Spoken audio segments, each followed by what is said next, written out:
هنا بسم الله الرحمن الرحيم. شنو هنا؟ المهم هنا بسم الله الرحمن الرحيم. اللهم صل على محمد وآل محمد. طبعا بالي مو يم العجينة، بس المهم هنا عندي كيلو ونص، ما يعادل كيلو ونص. قستها بقلاصات حجم كبير، بس أنا أعرف الكمية.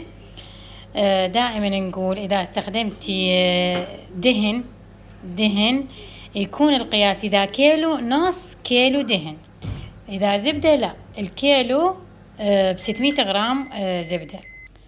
ملعقة من الخمرة راح أضيفها صغيرة، وهنا هاي الكبيرة، وشوية رشة ملح. راح أضيف هاي القشطة. هاي عندي 4 علب، مو بس قشطة، هذه قشطة سمارة تقلكم لايك، قشطة جبنة بالقشطة، شنو أكو عندكم؟ كل هاي بدل الحليب. ومزيوني تقول لكم لايك. مزيوني يسلم عليكم وتقلكم لايك. ان شاء الله بخير، ان شاء الله الجميع بخير يا رب. الله. هاي 4 علب من هاي. ام هانجري. اوكي ماما، هسه هنا انا ضفت كمية هي ماما حبيبتي شافوها. هنا انا راح اضيف طبعا زبدة، وهذا الدهن مثل ما شفتوا، مثل ما قلنا القياسات. اذا عندك نص بنص، انا ضفت هسه نص بنص.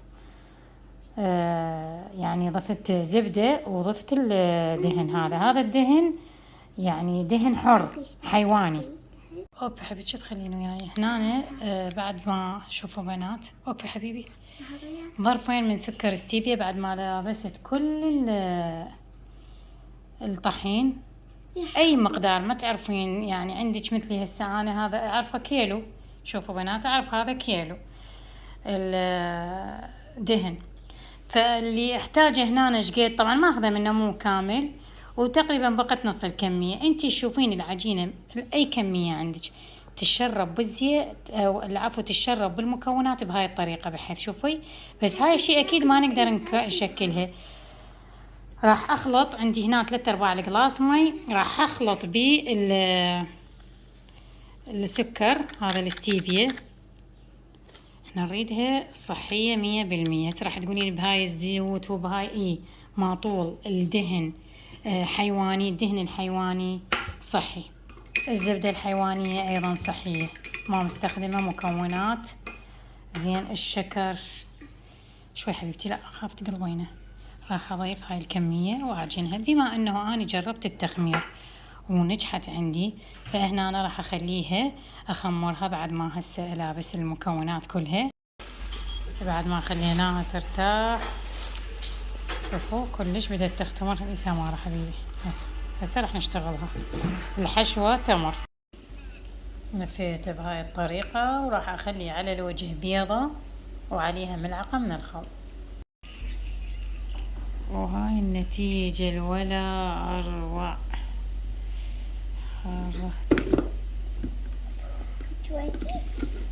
شويتي شوفوا. هتشة شنو هتشة؟ دائما نصوري بني هجة تطلي من الحجم.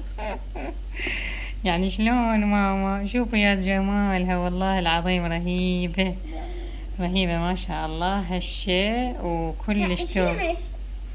بضحك علي سمارة، لا تضحكين. وهنا غالياتي مثل ما تشوفون هاي الصينية الثانية. يعني ايش قد قلت لكم عن ذيك الكليتشة كانت رهيبة. شوفوا شلون مفركة، تقولون والله العظيم تدرون كأنها هذا شو نقول له شكر لمع قبل نسميه، او اللي حاليا يقولوا له بيتي فور. شوفوا الهشاشة، يعني ألمها ما اقدر هيجي دا احطها صفتها تصفيط لانه تنمر. تشوفون؟ فهاي ابني يقول لي انتي كل مرة تسوينها تبدعين بيها والله، وكل مرة أحس يعني تنطين نكهة ما دا تثبت بحلقنا نكهة. مو أمدح لكم بنفسي، بس أني والله العظيم فعلا كل مرة أحاول أغير. هالمرة غيرت، خليت قلاص المي مثل ما شفتوا، خلطت بيه سكر ستيفيا. الكمية تقريبا شوفوا مثل ما قلت لكم كيلو ونص، لأن أنا حاسبة بالقلاصات. يعني شايفين اللي يستمر عينك ميزانك. فبنات دائما تطلع لي اللهم من عليك يا شيطان. طلع لي كمية الكليتشة، إذا اشتغلت بيها هاي البرم طلع أكثر وعلى إيدي. فهاي طلعت 3 صواني، يعني ضبط كيلو ونص تقريبا، أنا بدون وزن يعني على حسب حسابي أني. فهاي 3 صواني، مرات أطلع 4 صواني بالكيلوين إلى 5 مثلا، حسب إذا صار بيها برم وهاي الشغلات وإيد أي. فمثل ما قلنا يعني شوفوا، فقلاص مي خليت للقلاص ونص مالت الطحين. أعيد المكونات عليكم، أتمنى ماكو أي سؤال، واللي يكتب لي عادي أقول له. خليت 4 قشط، شفتوها العلبة ما يعادل. هاي القشط تقدرون تضيفون بدلها زبادي، وتقدرون تخلون بدلها بنات يعني الحليب تخلطينه، تستخدمين حليب وما تستخدمين أصلا القشطة. بس القشطة بيها فعالية رهيبة وكلش حلوة، جربتها وما حاليا ما استغني عنها. بس إذا أنتم ما تريدون تضيفون هاي الإضافة حرين. وكل المكونات ضفت زبدة 150 غرام، وما يعادل 450 غرام من الدهن الجنة.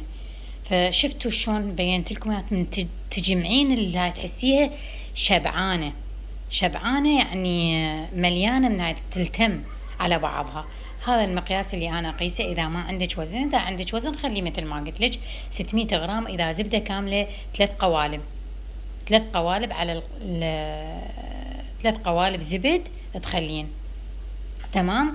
وإذا عندك دهن لا ضيفي 500 غرام. وأتمنى التوفيق للجميع إن شاء الله. وظرفين من ستيفيا ما تقدرين تستغنين عنها، مو ضروريات، لأنه أنا مسوية بدون أي حالات تطلع كلش طيبة. وقلاص مي إلا قليل، يعني صار ما شاء الله العجينة والله تخبل وهيل. وخمرة خليت هاي اللي تشوفون هالكمية، خليت لها ملعقة شاي مليانة وملح قليل. وكل المكونات هاي بدائل ذكرت لكم. تقدرون تستغنون عن الزبدة وتحطون زيت الزيتون همات كمية نص قلاص 3/4 القلاص، تضيفون ما يعادل البقية من الزبدة. بعد كنا نقدر نستغني عن القشطة وتضيفين. هاي كلها ذكرتها لكم. أي سؤال أي استفسار. الشوي شوفوا خلق لكم بنات، الشوي خلي بين لكم الصينية. تشوفون الصينية شلون خلتها بالفوق، الرف الفوق وعالقة بس الأعلى. تدرون هاي لويش؟ لأنها حساس، حتى البطن مالتها ما تعجن، هي لفات صارت تشوفوها، وأريدها على راحتها تستوي. فخليتها من الأسفل بالرف الأعلى الشوي. ركزوا على الشوي حتى ما تحسين بطنها معجنة، لأنه هذا شوية يعني ثقيل مو مثل الطحين العادي. وبعد ما أحولها شو أسوي؟ أرجع أنزلها للأسفل وأشعللها من فوق. يعني والله بس شوية الشوي شوية يعني دا كلش أركز عليه. أشوفه بس شوية حمرت الوجه وطلعت ما شاء الله والله العظيم. شوفوا يعني شكلكم كلها رهيبة. شوفوا، فركزت على البطن مالتها بشكل بنات، مو شلون ما كان، حتى ما تصير معجنة ودي تشوفوها مستوية. فهذا الشوي تخليها بالأعلى من على الأسفل، تخليها بالأعلى، ومن تريد تحمصيها من فوق تنزليها للأسفل وتشعلين الفوق. هذا طريقة الشوي.